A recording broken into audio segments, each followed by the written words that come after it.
DNA can and will one day replace many of our technology. I found some exciting and peculiar things out that I had no idea even existed. And now I'm going to try my best to explain it to you, well as one could that does not have a degree in bioengineering. But I think you'll agree, this is very peculiar. So let's get into it.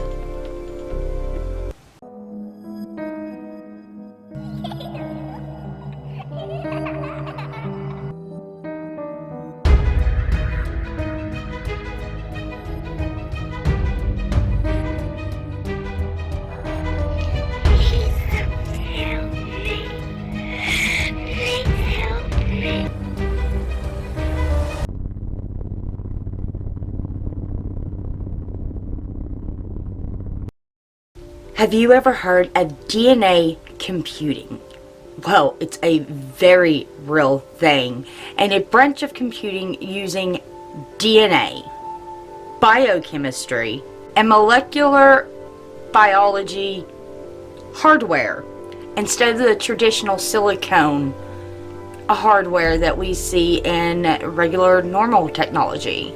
Leonard Adelman of the University of South California initially developed this field in 1994. He did this by using DNA to solve a math problem called hematonin path problem. And since then, this sort of biotech has made leaps and bounds. Like, seriously guys, you are not going to believe what I'm about to tell you.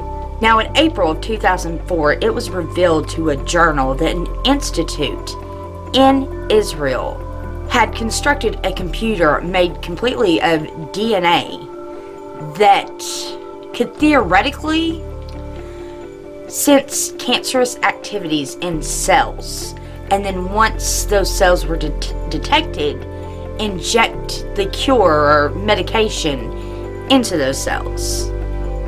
This was all theoretically.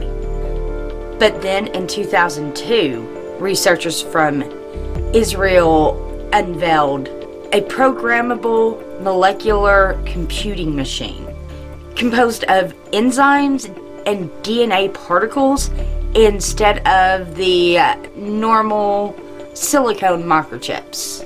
Then in 2002, researchers developed a DNA computer that could actually play tic-tac-toe with a human partner using enzymes.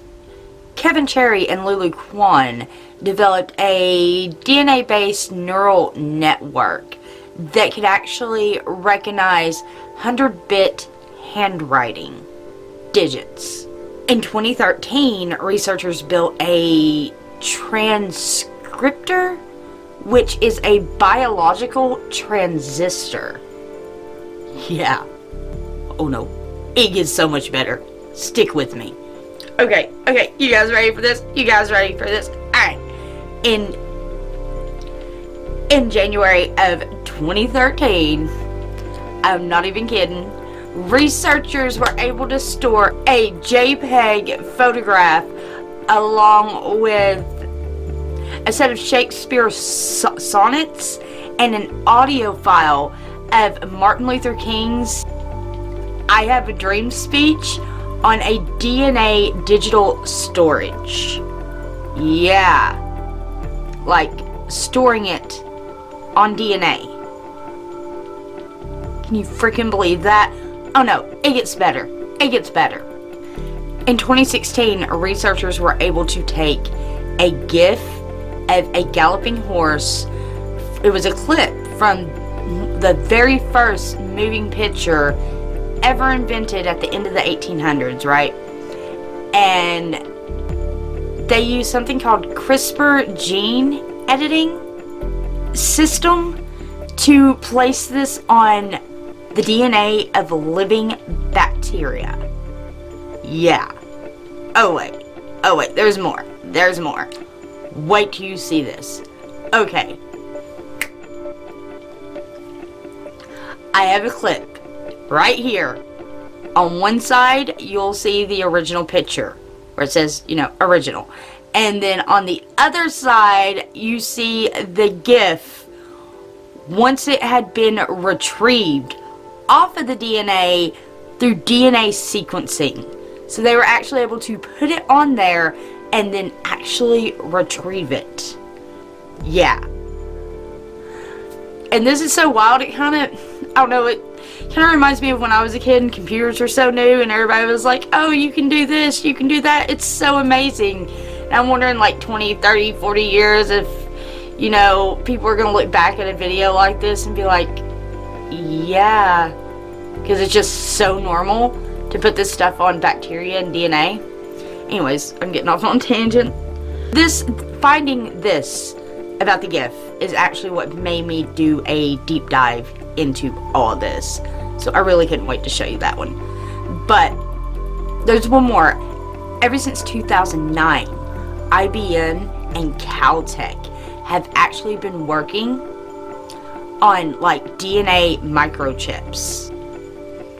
Or they call them DNA chips, which would far outlast microchips. Being able to last way longer, I'm talking hundreds, thousands of years, and be able to hold just like ungodly amounts of information compared to a microchip. Yeah.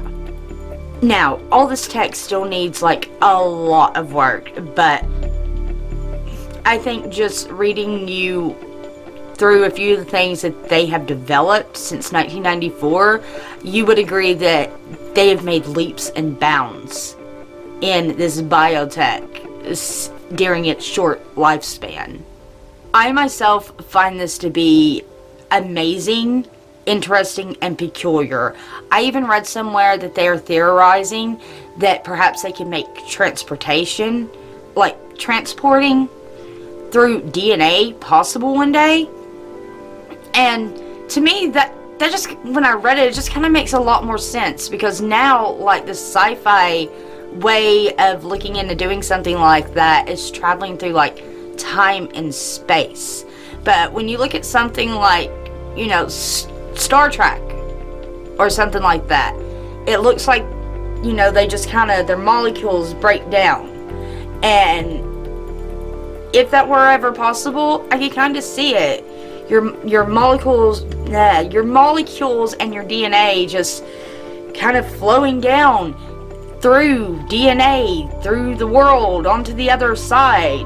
Maybe through some sort of machine, maybe just through the ground using some sort of biomachine.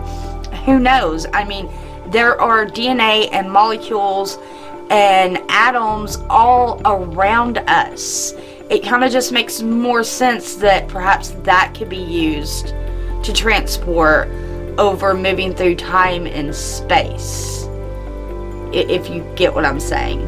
But yeah, I'm just getting lost into a big tangent of theorizing about, what this technology could be used for. But really, I would like to do that with you. So please let me know what you think about this peculiar occurrence down below. Are you excited about biotech? Have you ever heard of it?